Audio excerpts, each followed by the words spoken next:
coming to the end of my degree, I thought I'll just apply for my teacher training. I'll see how it goes. I'll just get on with it.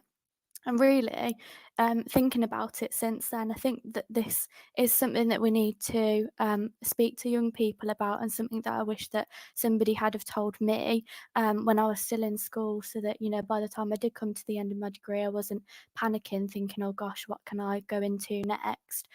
That it is actually okay not to know what to do. I think there's a lot of pressure, particularly on our year 10 and year 11 students picking their GCSE options, that they are the be all and end all of their degree. And really, for my GCSE options, I did separate science, 2 languages, and history, completely unrelated subjects. So it wasn't, as I said, it was really towards the end of my degree that I thought, I don't really know what else to do. I'll give teaching a go. I'll see, I'll see what happens. But overall, I'm really happy that it's ended up the way that it has. I'd never admit it at school, but I am a bit of a nerd at heart. I do enjoy learning. I enjoy continuing to learn. So yeah, that's why I ended up in teaching. The kind of idea that you learn every single day. You never stop learning whilst you're a teacher, and then you're continuously teaching other people what you are learning yourself. Absolutely. I think you are the perfect example of the expression, do not judge a book by its cover. Uh, Yeah, so, but absolutely, so inspiring, Fab. So thanks for sharing that. that's okay. George, what about yourself? What was it that got you interested in teaching initially? Well, I remember first of all in primary school when we were asked what we would like to be when we were older, but we could only have been maybe 4 or 5, and I had not really encountered any other professions, so I said teacher and stuck with that for a while. I remember at the same time one of my friends in the class said they wanted to be a penguin when they grew up, and somebody else wanted to be a racing car, the actual car, as opposed to the driver. Right. So I thought I was being, reasonably sensible with my choice, and didn't think much more of it for quite a while. Hmm.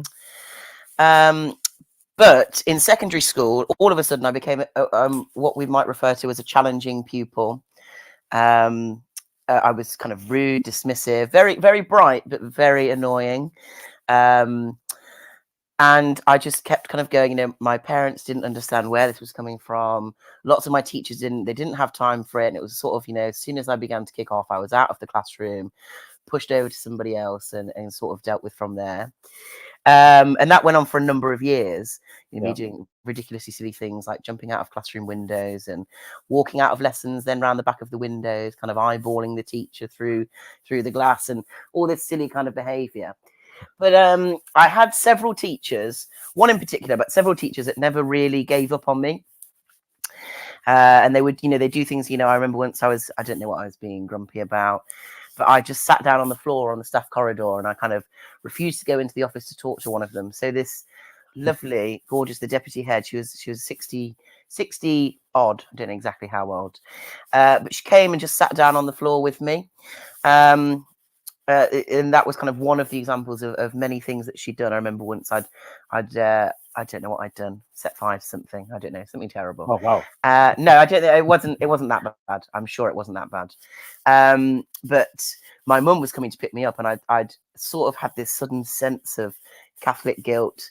And she actually, instead of just ringing my mum and sort of calling her in, she said, right, let's go out together. Let's talk to her. You tell her what you've told me. And she just, lots of the lessons that she taught me, I suppose, just really through her actions, have stuck with me for such a long time. Right. And I just thought I'd love to be able to be that person for somebody. She was everything I ever needed at whatever time I needed it. And that really did change my life. So I thought that's what I want to do. Wow, fantastic. Thanks for sharing that also. And obviously, George, you are an RE specialist. Fab, you are an English specialist. Again, what was it that in particular that drew you towards and attracted towards those particular subject areas? So, Fabiana, what drew you towards English? So similar to what George just said, really, I wasn't the brightest student. I also wasn't, the stupidest either, and I wasn't the best behaved, but I also wasn't the naughtiest. Um, and I've always been, a bright student, as I said, not exceptionally bright, but bright enough. Yeah, of um, course. Yeah, of course. I did have a natural talent for languages growing up with my mum who speaks Italian, and we sometimes speak Italian at home, and with other family members. And for me, for English, I just kind of made sense of how the grammar worked in other foreign languages, because I did French and German for my GCSE, and then went on to do French for A level as well. For me, it was the grammar side of things and how it just made sense. I really liked how it was, kind of 1 + 1 = 2, but in English. I suppose I didn't really enjoy how much I did. I didn't realize how much I did enjoy it until I'd gone to college and done my English language A level there. And we were looking at things like child language acquisition and the language and gender, and, all of these theoretical sides to English. And I just remember having this moment of realization where I'd kind of put the pieces of the puzzle together within English and thought, wow, this is the language that we use every single day. Like, everything makes sense now. So that was really why I continued on with English at university and went down the grammar and the linguistics route at uni, focusing on those who are my modules. But yeah, it was that realization of thinking, like, everything makes sense, like everything that I've ever spoke about adds up now. The reason that I use this in my language is because of this reason. And yeah, that was it Right. for me, just the pieces of the puzzle fitting together and realizing that everything just made sense within English. And developed a way of words. Yeah, You got it exactly. yourself, Yeah, right? yeah. With words, I should say. Fantastic. And George, what about yourself? What drew you to RE specifically? First of all, I was particularly argumentative, and one of the only subjects I noticed that I could kind of really hone in on those. I suppose we'd call them critical kind of thinking skills at the moment was RE. I remember I absolutely adored the content that we did at GCSE, and it's not for everybody, but in the Catholic school that I was in, that I teach in, we were doing Mark's Gospel in one year, which I absolutely totally fell in love with. The sort of kind of very short and grumpy account of the story of Jesus, and I thought, short and Yeah. grumpy, that's quite like me. Took it at A level and really started to learn how to structure arguments and essays. Perhaps like Fabiana as well, I have a real passion for words, writing, and actually found that, the one subject that really helped me with that was taking religious studies at A level. It also opened the door into kind of ethics, moral problems, big questions about the meaning of life, where we come from, what the purpose of life might be. And I thought, how wonderful to study something that has almost no definitive answer.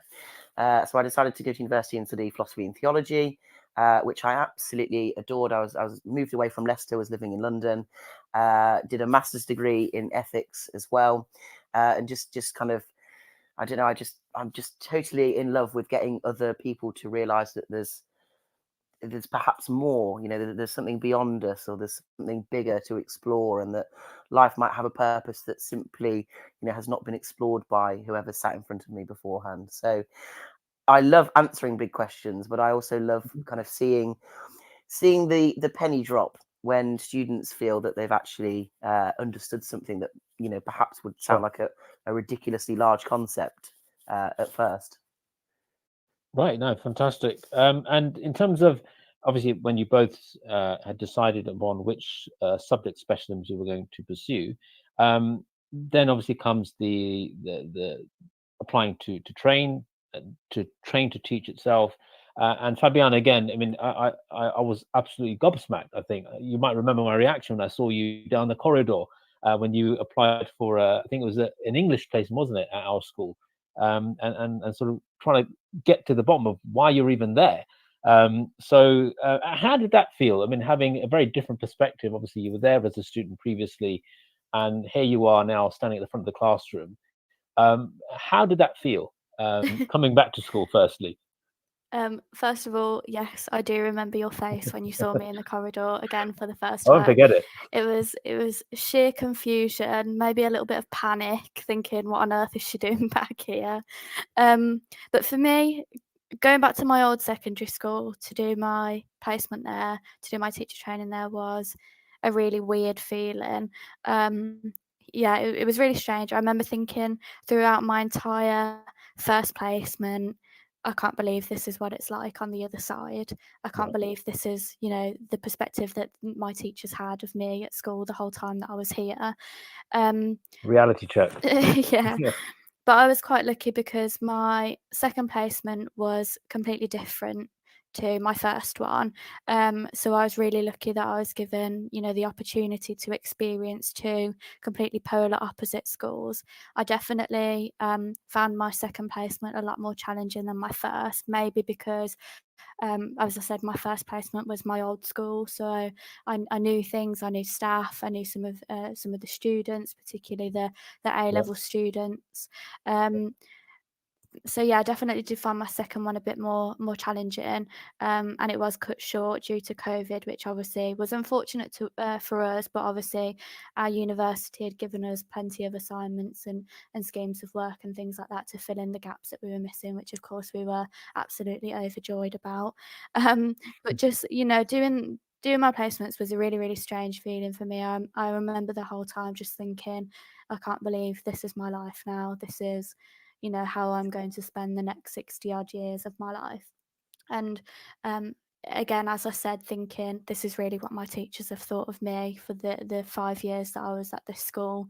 This is the perspective that they had of me. So yeah, overall, I would summarize it by saying it was just a really strange feeling, but so rewarding at the same Yeah. time. Yeah, I can imagine. And George, I know that you, I think you're currently working at the school that you were a student at, as I think you just mentioned.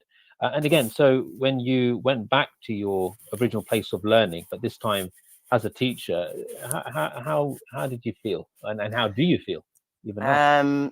It's a huge question with lots to answer. But I remember when I first moved away from my secondary school, I stayed there from year 7 to year 13. When I first moved to university, and I moved to London to a university that I never really thought I'd be at, and I met people just from backgrounds that I'd never ever come into contact with before. And I remember so distinctly that nobody ever spoke about their school in the way that in the way that me and my friends would speak about school. That it was like a community, like a family, Mhm. like a kind of home from home.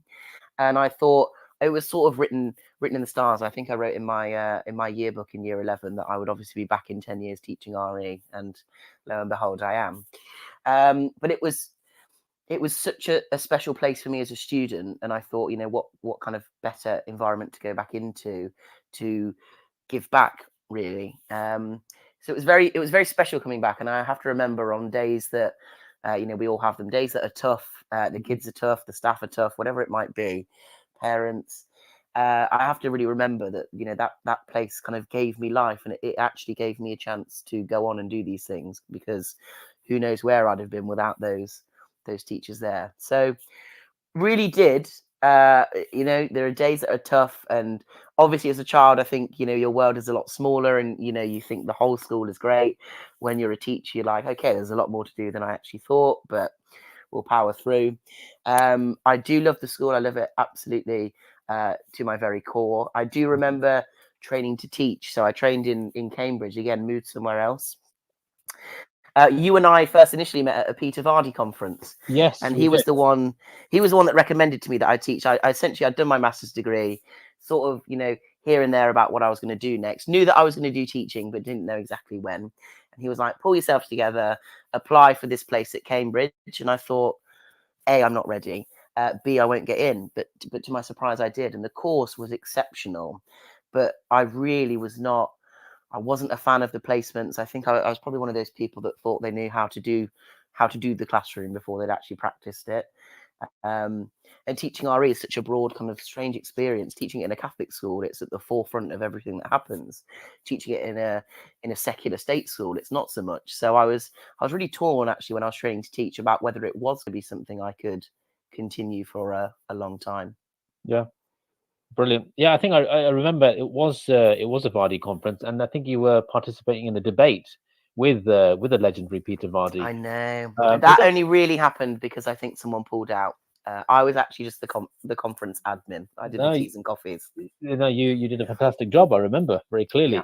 And here you are. That's very inspiring. Okay, so just wanting to ask now, both of you, about your landing your first job, and also the whole sort of application process. Obviously, it's a very demanding and quite stressful experience, isn't it? Applying for a job at the best of times. But that feeling of landing your first job, and then how you felt when that when you were offered by your first school. So Fabiana, can you tell us about your feelings when you were offered your first teaching job? So I had originally planned to take a year out after I'd finished my teacher training. I was supposed to go back to America, where I'd worked the summer before, and spend another summer there. Obviously, because of the COVID situation, all of those plans were cancelled very last minute, and I actually did not begin applying for NQT jobs until I think it was around the April or May, so very, very late in the year. Um, and of course, this caused extreme panic for me. I thought I was never going to get anywhere. I was scanning tests every single day like a hawk, Mhm. applying for everything that came up for English, just frantically applying for every and any job to do with English.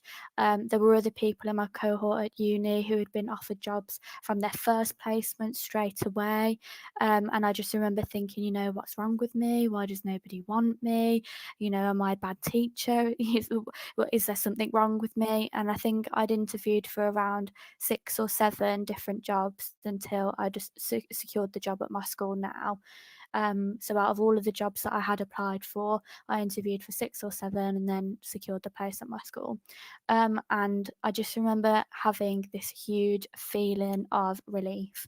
I was applying for a job in a really competitive field. Teaching is really competitive to apply for and to get into, It is. Yeah. at one of the hardest times as well. So I was just really, really grateful to have secured that position. It's a huge weight lifted off my shoulders.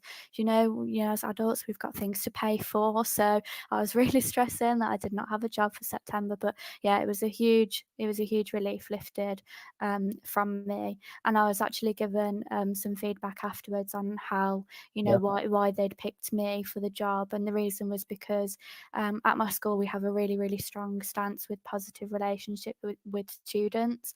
The students really need it. They need to know that teachers care about them. And this is what I talked about in my interview. I'd looked on the website beforehand. I'd looked at the visions and values and the school ethos. And I guess I'd just ticked all of those trigger words that they were looking for in my interview and ticked all the boxes. So, yeah, I did my research and luckily it paid off.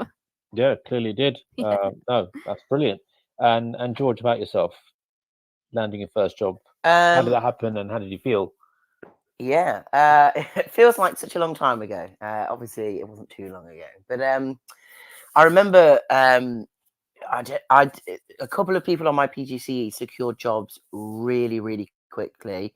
Someone actually managed to secure one by the first half term in the October, which was just bonkers in my mind. I think I probably thought I was going to train to teach, and then Mhm. like you say, like Fabiana said, maybe take a year out or look at doing something, or just see what happens essentially. And I applied to go and visit a school. I sent an email about visiting. The school had an open day on a Saturday. Got there.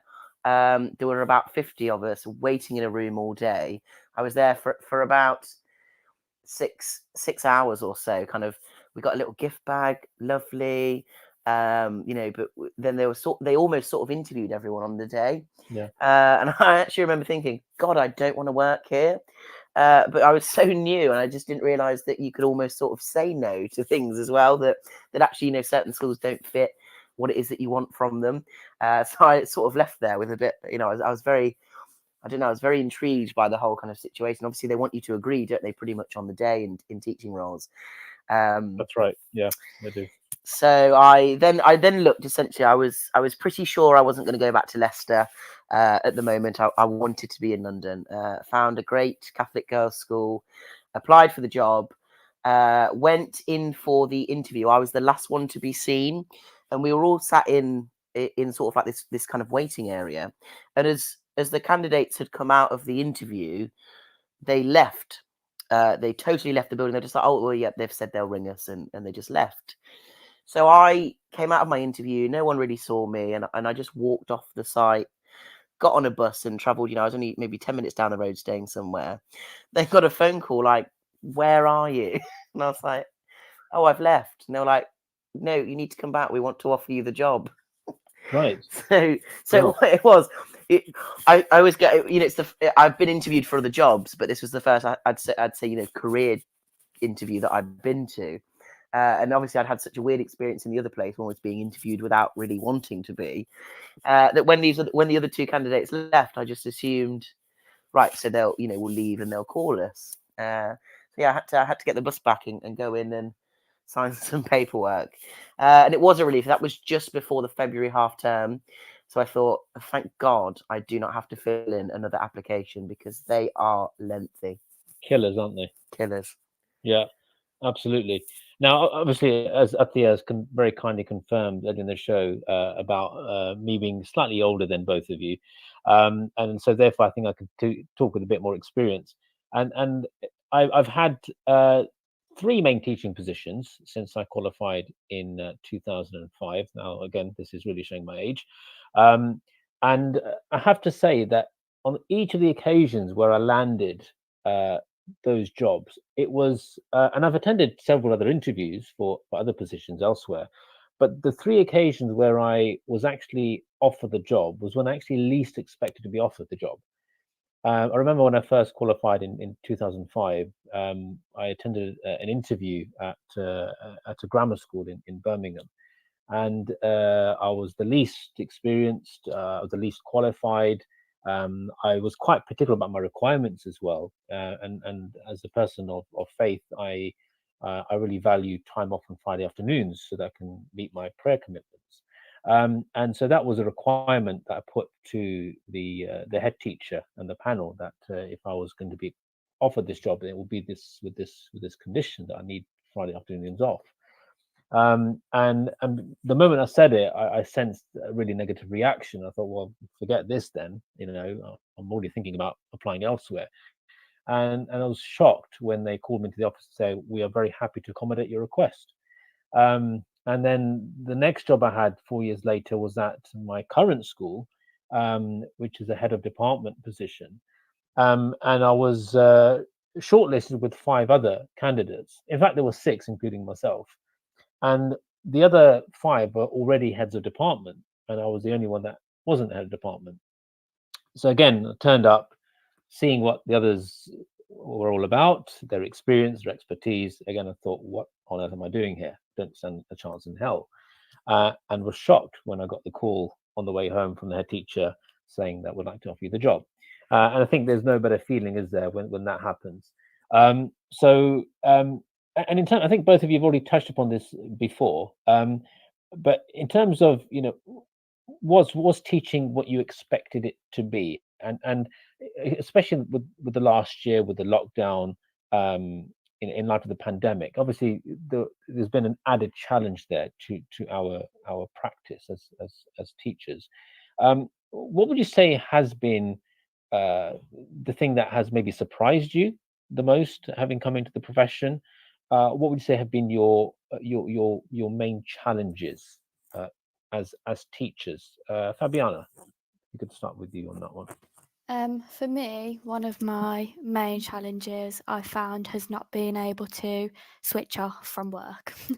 I think that this profession is quite demanding. It requires your brain to constantly be running. You're always thinking about something. I was actually thinking this morning to myself as I was brushing my teeth. I wonder if year 7 have all done their homework. I wonder if year 10 have sorted out their work experience. And your mind is constantly thinking about work, thinking about the students, thinking about deadlines and data and assessments and all of these kind of things. So for me, one of the main challenges has definitely been not being able to switch off when you get home, and throughout the holidays as well. It normally takes me like 2 or 3 days to stop thinking about work and actually enjoy my time off. I actually have a trainee teacher who's with me in my tutor group at the minute, and she's actually actually recommended a book to me. Ellie, if you're listening, I'm really sorry that I can't remember what it's called. But she's recommended a book to me that's about the fact that we always feel like we have to be doing something. And as teachers, I don't think anything applies to us more than that. The fact that we are constantly feeling almost guilty for not doing things, for actually relaxing. So definitely the main challenge for me is not being able to switch off properly from work. Yeah, no, brilliant. Thanks for sharing that. And George, how about yourself? What would you say, especially in terms of the lockdown experience in the last year? Has there been one particular challenge that's really stood out for you? In terms of the last year, yeah, absolutely. Teaching, teaching live lessons whilst also Mm. trying to pass on work to those that are not at school, or those that are not in lessons, then coming back to school and having to deliver kind of live lessons for those that are away, then having meetings about how the live lessons have impacted your timetable, and you're like, yes, they have greatly, and now it's still going. Certainly online teaching has just been bonkers. Which I think is one of those We've things all that, been thrown into that, haven't we? yeah, Right. and I am not. I'm relatively young and smart, but I am not technologically literate. So at one stage, one Join of the my club. year sevens, a new year seven, Mhm. I had mentioned. I'd mentioned the head of year seven, who is a friend of mine. He'd somehow managed to add her to the meeting. So she then logged in her car and was like, "Why am I here? I don't understand." For like 3 weeks afterwards, we couldn't get rid of her in the meeting. So she got every single notification from them. And because they were year seven, there were loads of them. But I think the workload generally, there's a lot of stuff that I assumed. Well, I figured it was teach, mark, plan a bit, teach, mark, and that was really it. Whereas I leave almost every week with a couple of sets of books that Yeah. normally never make it out of my car. At the minute, I'm absolutely overloaded with assessments, and the thought in my head is I'll have to take most of them home and do them over the half term. But I guess one of it really is actually challenging other people. I work around a lot of other people, so not in schools, that sort of make a kind of joke about teachers having all this time off, and I think I don't have that much time off.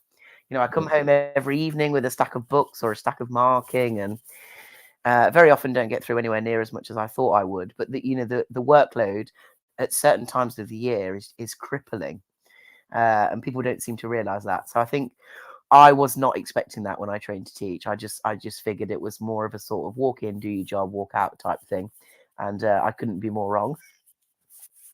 Yeah, I think that's what we all experience, being um, surprised by certain situations and circumstances.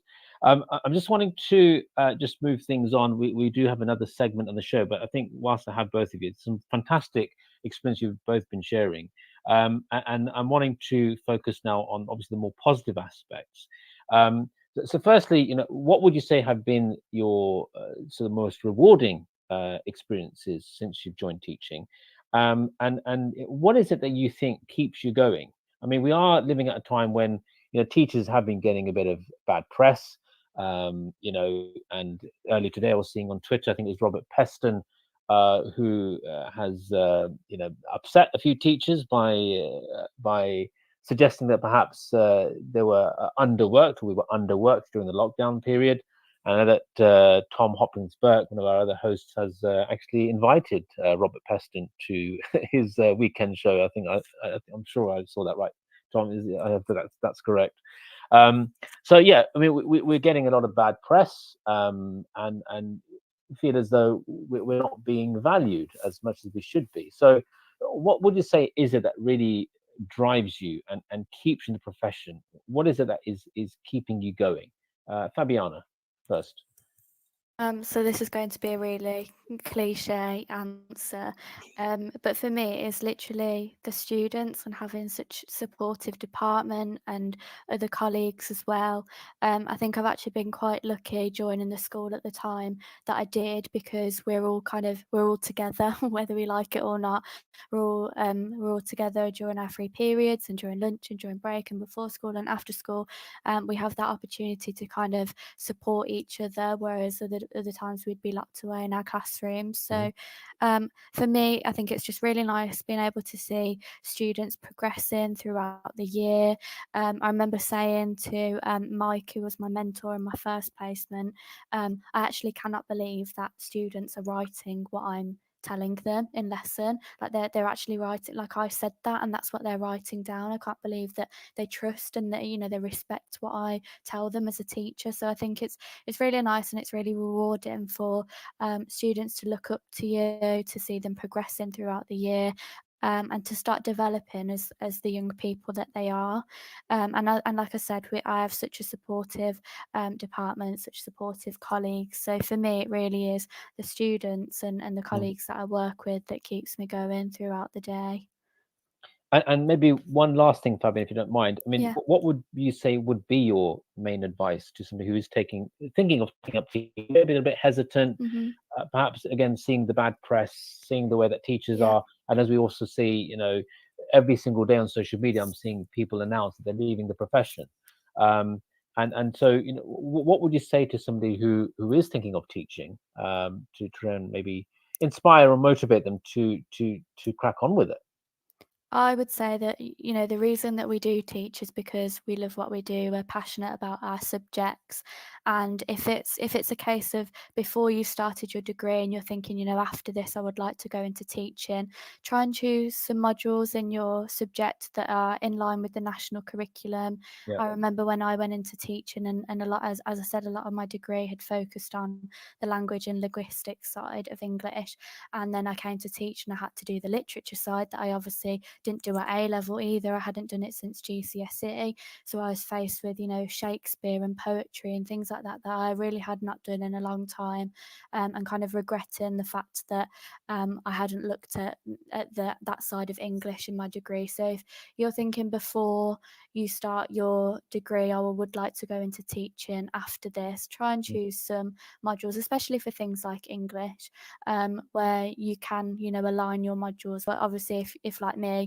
you're thinking about it towards the end of your degree, just try and make as much use of, you know, online CPD sessions, do lots of reading around your subject. One of the main things that I found when I was interviewing for different jobs is that a lot of interviewers, what I found, you know, applying for NQT jobs, was that a lot of the time they test your teacher talk and see how much teaching terminology you know and can get into your interviews, because it just makes you sound that little bit more professional, that teeny tiny bit more better than the other candidates, that you really know what you're talking about and you really understand the profession that you're applying for. So yeah, if it's before you start your degree, choose some modules in line with the curriculum, and or if it's after or you're coming towards the end, just make use of that CPD and extra reading and yeah, the resources that you have around you. That is brilliant advice. Thank you, Fabian, for sharing that. And Thank you. George, similar question to you. You know, what would you say is that keeps you going at a very challenging time for teachers, as we know? And again, similar question. You know, what would you say to somebody who is thinking about coming into teaching, but might feel a bit hesitant to? What keeps me going? I will always say I do have a great department. Love them. We are very supportive of each other. We essentially support each other by bringing in lots of snacks. We keep saying every week we're going on a diet, but then someone brings in like chocolate eclairs, and then we have to push it back another week. It's the classic seafood diet, isn't it? You seafood and Yeah, eat it. that's the one. Yeah. Everyone actually comes to. They call it Team RE. They come to us, but when they're hungry. You know, Okay. feeding the 5,000 and all that, which is great. Brilliant. But for me, really, it's the kids and it's the relationship I build with them. You know, I tend to be pretty open and honest in the classroom. You know, I know some teachers don't. They don't want that kind of boundary crossing. But for me, you know, Catholic education in particular, I'm in a faith school. I am also, you know, a person of faith. I think it's really important to educate the whole person, and that means talking about regulating emotions. It means talking about things that perhaps are difficult, and actually I've found kids much more responsive in that sense, and what keeps me going is the fact that they're willing to share, or they're willing to stick up for others because of the conversations we might have in RE, and they're, you know, they're willing to learn, and I don't know, engage with me, my subject, my lesson, because they also feel respected. You know, they feel like they're being treated as human beings, not just kids in the classroom. So for me, really, it's the kids, and it's I suppose it's more that kind of pastoral side that actually, you know, I feel not on a daily basis. Sometimes it's obviously really difficult to, and for some kids, you'll never be that person. But for other kids, I can see that I am offering them something that they won't get from someone else or anywhere else in that building. And I think that's important. So it's definitely, it is 100% for me, the kids. I find the kids are often the easiest people in the school to persuade, more so than the staff. So I love my department, I do love them, but for me, it's being in the classroom with students, getting them to ask bigger questions, getting them to think about something in a way that they perhaps haven't done before, getting them to understand more of the world around them. I just think it's so incredibly valuable. I mean, you must have the same conversations where kids, oh, I don't want to take RE, it's pointless, it won't help me with anything. And I think that's every time. You've got such a narrow view of what it means to be, you know, a citizen of the world that we live in. So the kids. I was sorry to interrupt there, but I was okay. pleasant. Well, I wouldn't say surprised, because I think it just confirms the great passion that students do have for certain subjects like RE. But we are actually celebrating our highest uptake of year 9s going into year 10 next year. We have a That's full group of students, 29. We've not had that number before since we became an option subject on a par with other subject areas. So I think, you know, we have lots to celebrate there also. That is great. I do think, I hope that what people have seen with COVID is actually, you know, things like globalization and you know, international conversations are actually very, very important. And you can't do that well without understanding, you know, the religions, really, and other worldviews. I've got kids in my form who are new this year, and they've been fasting. They're now celebrating Eid. And actually, I think I've been able to have some amazing conversations with them this month that very simply, you know, just through maybe not knowing or not asking, other people haven't.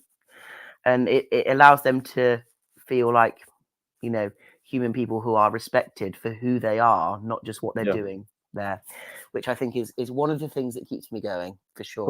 Brilliant.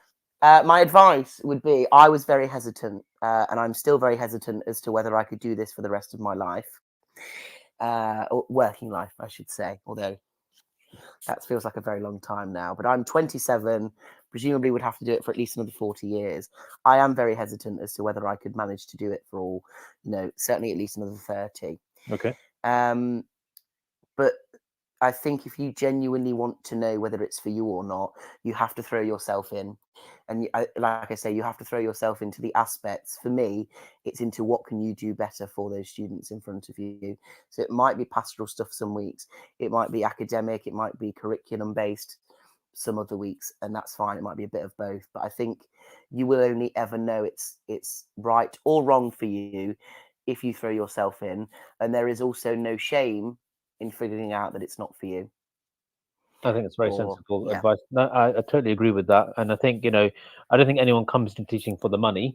I think you, you know, it's you've got to have, and then it's a cliche, but it is, you've got to have that passion. You've got to have that real, genuine interest in the lives of young people. And the holidays, you know, the holidays are great, but I think there has not been a single holiday of any year I've ever been teaching I've not brought work home. And one of my favorite things, I've got lots of people around me kind of say, oh, well, you know, you get these good holidays. And I think, okay, would you want to swap? Do you want to swap with me?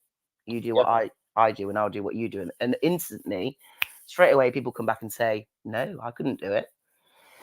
I think every teacher is different. And, you know, I think even with the holidays, I mean, I'm somebody who can't completely switch off from work. I think it's always there in the background. You're always it's mentally there, always, about, you know, you're planning what you could do with your scheme of work. I mean, even though you're not physically in school, in spirit you are, effectively. Yeah, absolutely. Right. So I just wanted to come to my last question to you both, which is completely, well, not completely unrelated, but it's a competition that we're running, which gives you a chance to win a free Teachers Talk radio mug. And the question that I've been putting out there is to share your most embarrassing moment in school. Now, this could be as a student, it could be as a teacher, but let's see what you've got to say, Fabiana and George. So, Fabiana, if we come to you first, we are all ears, young lady. You actually might be able to remember something more embarrassing about me than I can. I think as I've got older, I've actually got less embarrassed by things, so I found it quite difficult to think of something that I found embarrassing. But All right. Interesting. something that happened quite recently that I did definitely find quite funny was I was teaching my middle set year 8 group Animal Farm, and we were talking about the Russian Revolution and the Yeah. context and the animals on the farm, and linking all of these things together. And there's this boy in the class who very rarely puts his hand up, and as we were talking about this, he did put his hand up, and I said, yes. I said, have you got a question? And he said, yeah, I do actually. And I was like, yes, of course, what's your question? And he said, has anybody ever told you that you look like Neymar? All right. Random. And I said, no, not really. I said, don't really know how, how to take that. And he said, it's a compliment. That's so sick that you look like Neymar. So Brilliant. yeah, that was the one thing that sprung to mind that I thought was quite funny. Lovely. Thank you, Fabiana. And George, how about yourself? Fabiana, you're really The looking, it most was embarrassing Neymar. moment.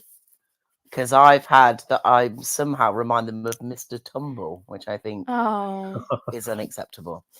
My most embarrassing moment, I told you other things from when I was a student, but I'm gonna go from when I was a teacher.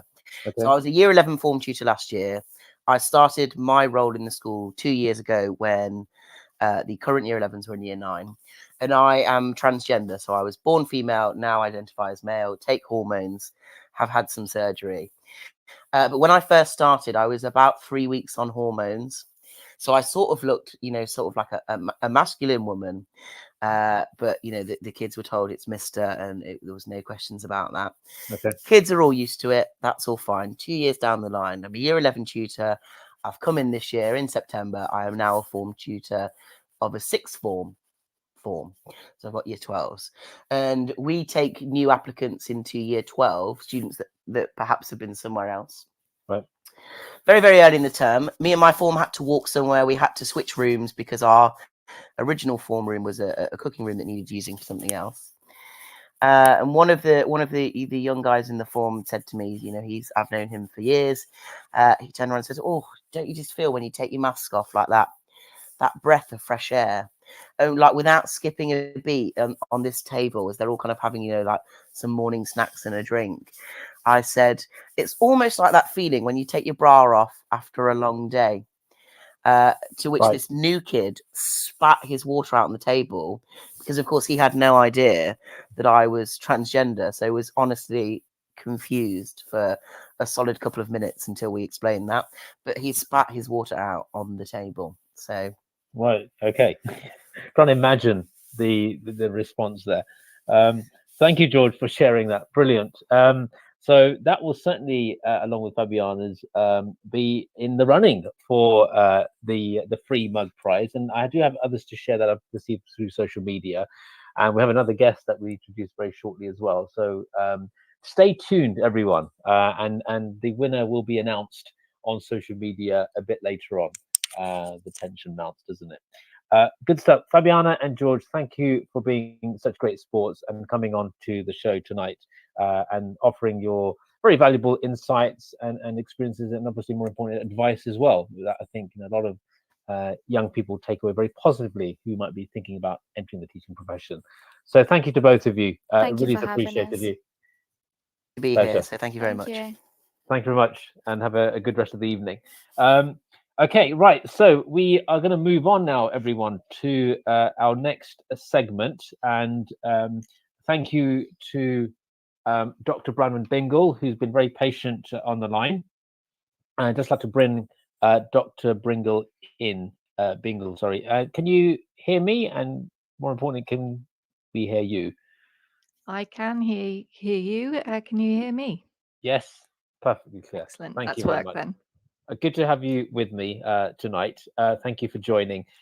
So again, it's all coming back to showing my age here, unfortunately, everyone. So I attended Newman at the time was known as Newman College of Higher Education, in 2004 2005. That's when I was studying for my PGCE in secondary RE. So obviously, having qualified as a teacher from Newman, having become an alumni of what later became a university, I receive emails from time to time about what's happening at the university. And there was something that really caught my eye, and I literally saw it on Monday, and I thought, in light of what I was discussing this evening with Fabian and George just now, that this was perfect timing. And it's about a really fascinating event that's coming up. And I'll let Dr. Bingle share more about that in a moment. But Dr. Bingle is head of primary initial teacher education in the Faculty of Education at Newman University. She has extensive experience of working across all phases of education and is known for her publications on the teaching of literacy and children's literature, as well as her work on equality and diversity issues in schools.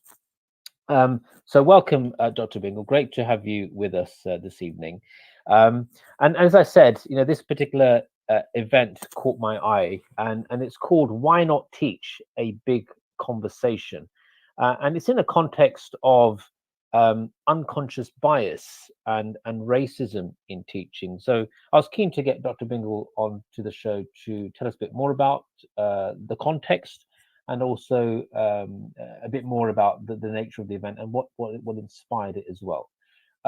So, Dr. Bingle, if you don't mind just telling us a bit more about the context of this big conversation event, if you just want to tell us more about what motivated you to organise it.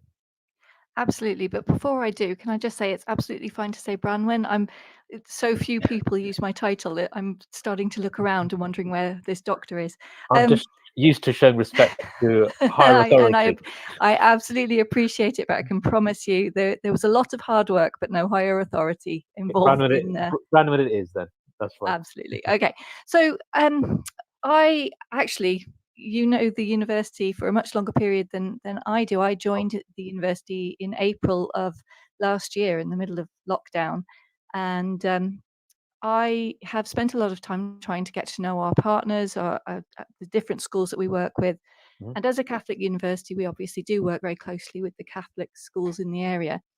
And I received an email from one of our head teachers their school is in the process of joining a multi-academy trust, Catholic multi-academy company. Mhm. And she emailed to say that as part of this process, the new senior executive leader had stopped her one day and had more or less pointed out that she was the only person of color at the sort of leadership level within the schools that they were working with. And they'd started to have a conversation around that. And she got in touch with me to say, could I just discuss with somebody what your experiences are with candidates coming forward for teacher training? Because we're aware we're not seeing the most diverse representation in the people who are applying for roles as teachers. Is this what you're seeing? So I immediately replied and said, let's talk. We had just the most amazing open conversation where we both acknowledged that there isn't the representation within the teaching profession that there needs to be. And we also both acknowledged that there are no easy answers to this. There's no quick fix that is going to make this something that no longer is a problem or an issue. Mm.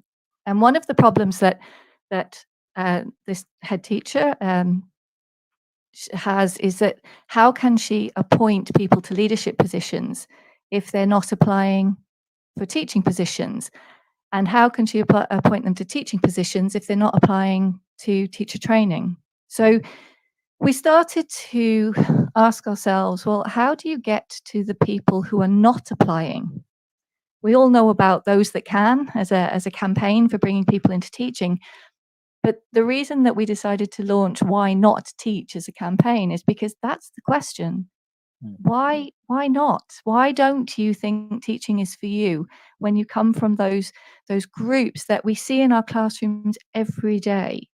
We see children of color, we see children from diverse backgrounds, Gypsy, Roma, traveler, Black heritage, Asian heritage. We see all ethnicities, and we're not seeing the same kind of representation in our teachers. So why not?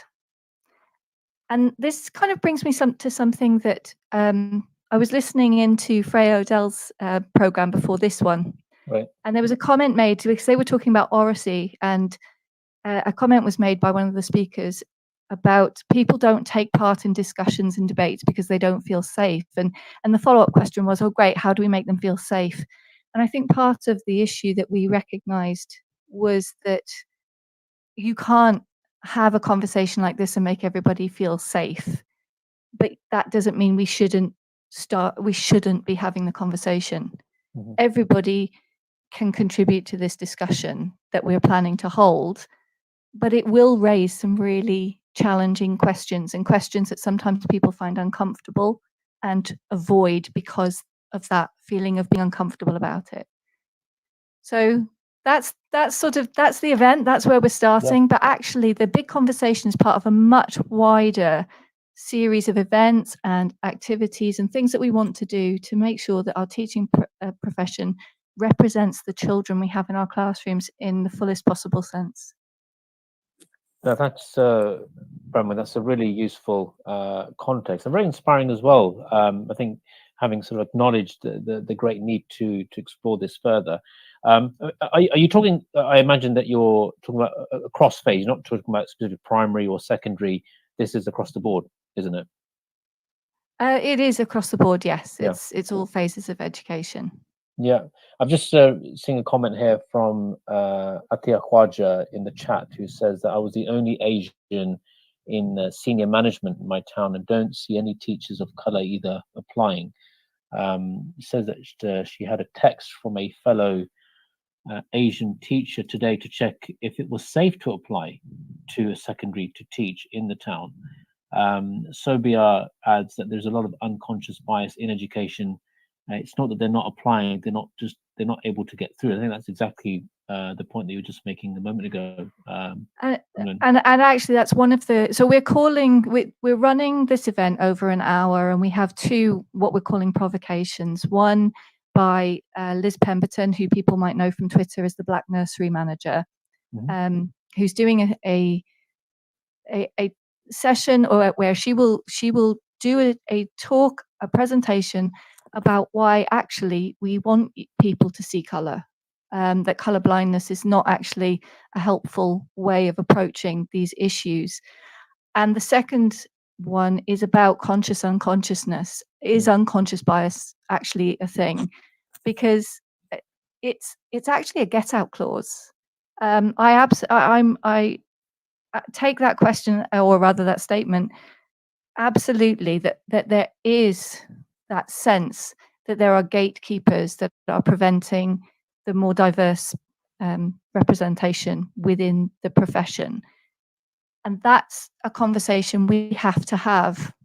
And that is scary. That's a scary place to be, because we would like to think as a teacher training sector, we would like to think that we are inclusive, that we are bringing people in, but they're not there.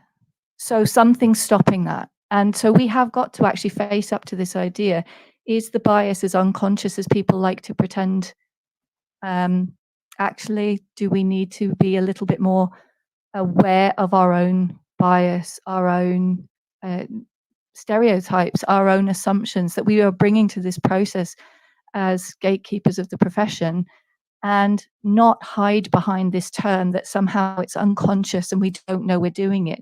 We see it every day. We see it every day in the fact that the representation is not there. So let's move away from this idea that we can continue to be unconscious about something that we see every day. Yes, very much so. And again, Sobia, I think just added to her earlier point that it's more than just being aware of the reality of unconscious bias in education. There's a need to develop networks and support with introductions to people in hiring positions. Absolutely. And this is part of the reason why this is a starting point. It is not the end in itself. So this is why not teach is the sort of broader umbrella that Newman University and Our Lady and All Saints Catholic Multi-Academy Trust have come up with as the kind of, this is the vehicle. The big conversation is the start, the launch. From this, we are constantly going to be looking for ways to help, to support, to create those networks where they don't already exist, and to add to networks and help people create networks for themselves. So if Sobia wants to get in touch and talk about that a bit more, I'm absolutely happy for her to email me about it. And equally, if anybody else wants to talk about this further, I'm on Twitter. It's not hard to find me. So this is the start, not the end. Yeah, and as you said, it is a big conversation, and it has to start somewhere.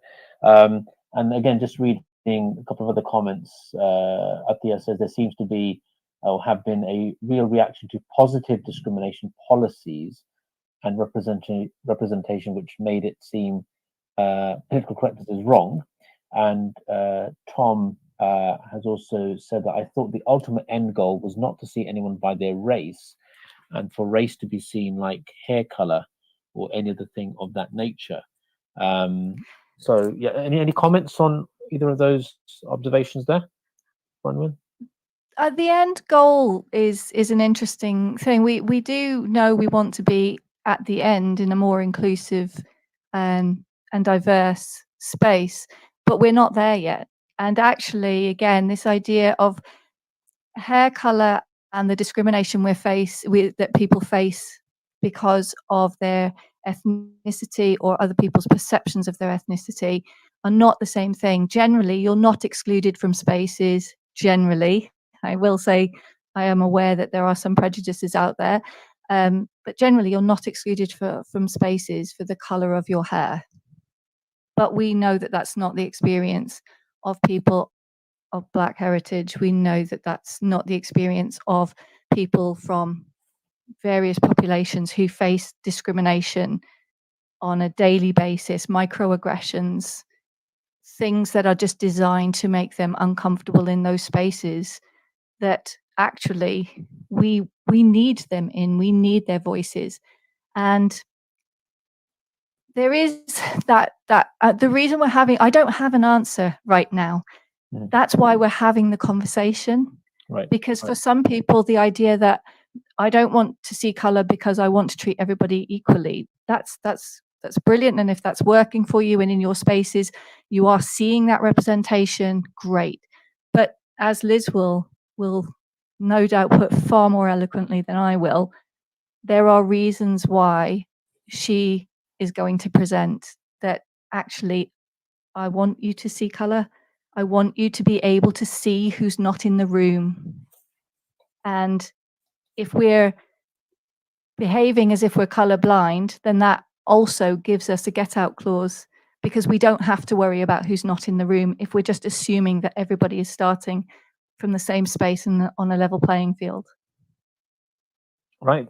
And in terms of the event, that is obviously, and I'm just going to share just a bit more information about the event itself. So this is going to be a Zoom event on Monday, the 14th of June, and we can share some of your contact details towards the end of the show, Bronwyn. So that's not a problem. That's great. Yeah. So it is, as you said, the start of a big conversation, and we're having a big conversation here in the studio amongst our sort of listeners as well. And I'll read some of those comments again shortly. So would you say that the focus in the short term maybe is it just to simply raise awareness of these issues? And Sobia's sort of raised a question about, you know, how far is this sort of being monitored in schools, or is it to take practical action and steps to change the status quo and to change the dynamics of the situation that we're facing here, do you think? It is what it says on the tin, really. It's this particular event is a 1-hour conversation. Now, we're not going to fix systemic racism in a 1-hour conversation. Right. But we've got to start holding these discussions in forums, in wider forums. And as teacher training providers, Newman has been involved in teacher training for over 50 years. We are, as you yourself as alumni, you're very aware of the work that we do and what we as a sector want to do. And this summer, or this last year, sorry, has shown us that there's still so much to be done, so much repetition. The Black Lives Matter protests didn't come from nowhere, and we're still having the same. If you looked at those images and just made them black and white, you could look at the same images from the 60s. You could look at the Brixton riots. You could look at so many incidents through time, and we keep running that cycle over and over again. So this isn't, I said, the start of something earlier, and it's not the start at all. But it is something that in that initial discussion, Vivian McDonald, the head teacher that I was talking about, and I actually wanted to start step by step. And the first step that we thought it was very important to take was to actually have this conversation around these two key questions with anybody who wanted to be there and be involved, but specifically across our partnership, to actually start challenging this idea that we shouldn't be seeing these things and that we should be allowed to just continue saying, well, it's unconscious, therefore I don't really need to take ownership or responsibility for that. So that's our first step. Other people may choose to start in a different place, but that's where the Why Not Teach campaign has chosen to start. Okay, and is it targeted at any particular audience? Is it a generally open event, or are you hoping that particular professionals from within the sector are attending this? It is an open event, absolutely. We would hope that we would get a full representation of different levels of teaching. We're opening it up to our student body, our trainee teachers. We're opening it up to school leaders. We're opening it up to all phases of education. So it is an open event so that we can get as many different perspectives and ideas. And the other thing that we're doing is a follow-up event in one of our secondary schools within the multi-academy company. So we're actually taking this discussion to pupils who are at that point in their education where they're making the choices about what career they want to follow, and picking up on Fabiana's point before about they're already deciding whether or not this career is for them or not. And we wanted to take the question into them, why not teach? We wanted to talk to them about these issues that we're discussing and give them the chance to have their voice as well, so that we can look at all of those voices and then see what our next step should be. Yeah, I think we're having some really interesting discussions taking place here in the studio between our listeners. Sobia is asking, are head teachers and governors being held accountable for recruitment decisions? Tom has said that if we can get to a place where no one is judged by the color of the skin, but the content of the character, to obviously cite Martin Luther King's very famous words, and you judge people on the merits of them as a person, and wouldn't that be the sort of ideal situation to be in? Tom, forgive me if I haven't read that comment correctly. Atia says that in 25 years in the profession, she has found herself having to work harder than her peers to achieve career progression. Hence, many of her fellow white peers she started uni with are now head teachers, and she feels like it's a struggle to maintain a position in SLT in several schools. So there are obviously those concerns, aren't there, about the apparent or very real lack of progression that many people from BME communities, for instance, feel, almost like hitting a glass ceiling, perhaps. But I think what you're doing is obviously quite encouraging, that you're acknowledging that this is an issue, this is a problem, and needs to be addressed. We're actually trying to draw people's attention to the glass, because again, it can be, well, it's a place of privilege to not have to even acknowledge the glass ceiling's existence. And what we're trying to do is draw people's attention to the glass and not leave it to the individual trying to move through it to break it on their own. Right. And obviously that would be one desired impact of such an event. Is there anything else that you're hoping to achieve from such an initiative?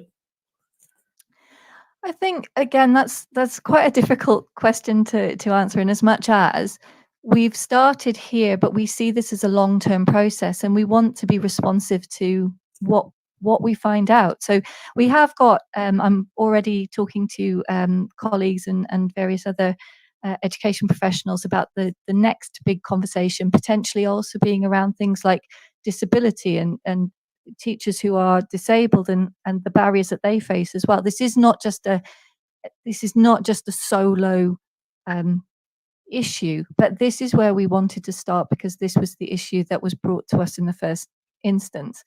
So why not teach, as I say, is a much broader thing, but it has to reflect and respond to our partners. It has to reflect and respond to what the children in our schools are saying, the students in our schools, because at the end of the day, that's the generation that will be our next group of teachers. And you mentioned earlier before about showing your age and all the rest of it.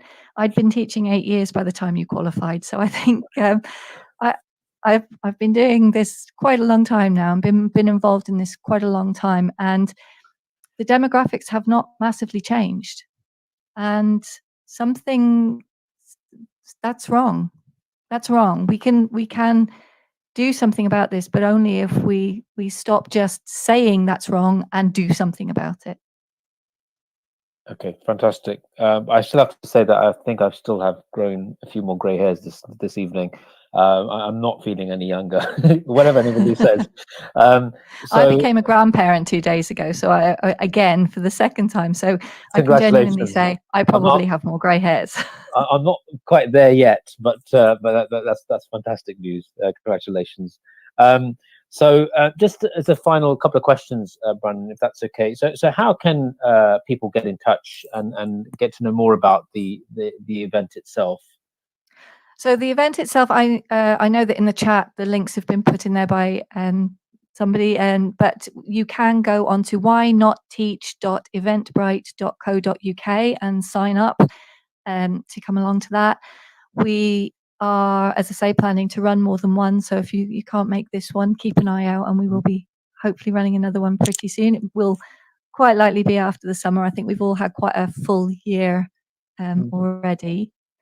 And more informally, if people want to get in touch with me on Twitter, it's at Branwen Bingle. Again, not shouldn't be too hard to find. Or they can contact me via Newman University. Right. They can just get in touch, and I would be happy to continue the conversation. Excellent stuff. And just to throw in a couple more comments we've received. Again, I think this is worth bringing to the table at the event. So Atia is asking, is there potential academic research funding available to look at this issue here in the UK? And Sobia says that she thinks that career progression needs to be looked into, and maybe schools shouldn't be the only ones involved in making decisions, and an independent regulatory body should check whether performance targets, etc., have been met using evidence. Just throwing in some ideas that she says, but I think again that's part of the nature of such a conversation, which obviously, hats off to you, or at least starting off. I'm sure will be the start of something progressive. I'm sure. Well, and as I say, this is part of an ongoing conversation. So I know that Leeds Beckett University, for example, have been doing some work on this for a while and have an anti-racist schools certificate process. I'm apologising to Leeds Beckett if I've got the terminology wrong there, but Mhm. there are various institutions that have been looking at this, and Birmingham, all of the universities in Birmingham at various times have looked into these from a research perspective. So I want to say now that this is not, I know I'm an academic, and I know that I work in a university, but this is very much about a practitioner-led partnership process. We are working with our partners, our school partners, the head teachers, the governing bodies, the multi-academy trusts, in order to develop something that meets the needs of the children in the schools that we have in our local area. So we want it to be part of something bigger, but we also want other institutions to be taking this forward in their local areas and working with their partners too. So come along, and if you enjoy the conversation or find the conversation challenging and something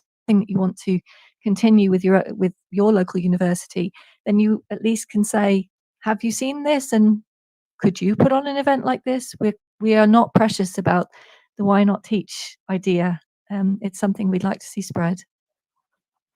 Brilliant stuff. No, thank you, Bronwyn, for sharing all of that. And I have to say that being an alumni of the university, I feel quite proud actually that university is taking this very positive step, and I'm sure it will lead to many more positive things. So just as a last question to you, Bronwyn, you know this one's coming, and I've been asking this question to other guests tonight and also before the show. As you have very kindly conceded, you've been in the teaching profession longer than I have. So I'm sure that you have encountered quite a few embarrassing moments in the classroom. Would that be fair to say? It would. Although when you posed the question, as with everything, my mind went completely blank. And but I was drawn to one that is not so much funny, but possibly embarrassing, slightly traumatic. Oh, right. It's okay. It shouldn't scar anybody else, just me. You're under no obligation to say anything further. No, it's absolutely fine. Although I was born in the Midlands, we moved around quite a lot as a family as I was growing up, and we lived in different countries. So my own kind of educational experience is incredibly varied. But when we came back to this country when I was around sort of 9, 10 years old, I ended up in a very tiny village primary school in South Wales, and which was great, a brilliant place to finish the primary education that I was really enjoying at that point. And I very much remember my first PE lesson, because having come from a very hot country, we'd actually come from Nigeria, and I'd gone into school in my normal clothes, and then the teacher announced it was time for PE, and all the children stood up and started taking their clothes off. And I'm sort of looking around going, what's happening here? And and very quickly found myself surrounded by a lot of children in their pants and vest, because I am old enough to be of a generation where people didn't wear PE kit for PE in primary schools. They just wore pants and vest. I didn't own a vest. So aged 9, 10 years old, there's a lot of very complicated feelings. So I very sheepishly had to do my PE lesson in just my pants. And can I say that I insisted that we went and bought vests that night, and I was never caught in such a compromising position in my school days again. Okay, that's a relief. Thank you, Bronwyn, for sharing that. So yes, I don't think I can relate to anything of a similar nature, but no, that will certainly make it into the contenders for the most embarrassing moment in school. Brendan, thank you very much for coming. I know it was at quite short notice because I only saw the email on Monday. I got in touch with the university, and you've come on and shared some really valuable information about the big conversation event. And we'll put more details of that on social media as well. So thank you very much. Thank you for the opportunity. Yeah, no, thank you very much for the opportunity. It's been great to talk to you. Thank you very much. It's been a pleasure. Okay, everyone. So we are coming to the end of the show, but I wanted to just fit in very quickly some of the comments that I have been receiving from a number of tweeters and also on Facebook in response to the question, what inspired you to become a teacher? So I think it's only fair to read some of these out. Amanda on Facebook told me that her English teacher, Miss Potts, inspired her to become a teacher. Her enthusiasm for teaching it was great. She said that she hated school personally, but when she arrived, when she was in year 10, it was Miss Potts that motivated her to do well. And also they both loved football, so they had a common interest there. She said what keeps her going in teaching is the relationship she's had with her students and that she genuinely cares about them.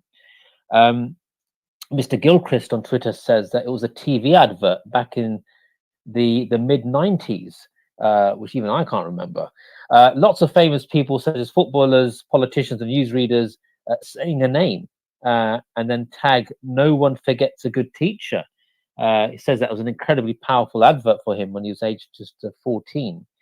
Sobia says that she became a teacher because she believed in education being able to change lives. She says that her own teachers at secondary were mostly great and had so much fun with, but when she continued to further education and higher education, weren't as good. And she felt strongly about it and didn't want others to have a similar experience. Ruth says, this is quite interesting, that I left teaching after 3 years when I feared that I wasn't making enough of a difference. She left to live in Palestine to teach when she explained to some Palestinian friends what RE is, and they told her to come back here to continue this, as this was the only way to achieve peace. So that's quite an interesting story that Ruth has shared. Harriet Cornwell says that it was her aunt's primary school that inspired her to come into teaching. The way that her aunt lined up her students, the way that the school ran like clockwork was absolutely amazing. So some really good points there. I also saw a tweet from another ex-student of mine earlier on Twitter, and I do need to find this very quickly. I think I found it. This is from Miss Saul, who says that, trying to find the tweet now. I'm sorry about that, Hannah. I can't actually locate it, but I know that you did message it. I will share that again on social media. So lots of really helpful comments there from everyone about things that have really inspired them to come into teaching, and I think that's the key message tonight. Really, I wanted everyone to take away was, the great drive and passion teachers have for their students, for the sake of their students, and the huge difference, positive difference they're making in the lives of so many people. So thank you everyone for joining tonight, and a huge thanks to my special guests, Fabiana, George, and Brunman for joining me this evening. Please keep an eye on our social media feeds for competitions and other shows that are coming up. We do also have, believe it or not, another show coming up tonight with the great Christopher Vowles, who is putting on another treat tonight, a second batch of crisis management scenarios, when lightning strikes, pastoral issues, and more. So if you want to know more about that, please tune in at 10 o'clock with Christopher there. Again, just a huge thanks from me for joining me this evening. I look forward to being with you again in a couple of weeks' time on Wednesday, the 26th of May. What would you like the show to be about? And would you like to come on and share your thoughts and insights? You know where I am. Please just get in touch. But for now, I wish you a very peaceful rest of the evening. And of course, a very warm Eid Mubarak to everyone who's celebrating Eid this week. Thank you, everyone, and good night.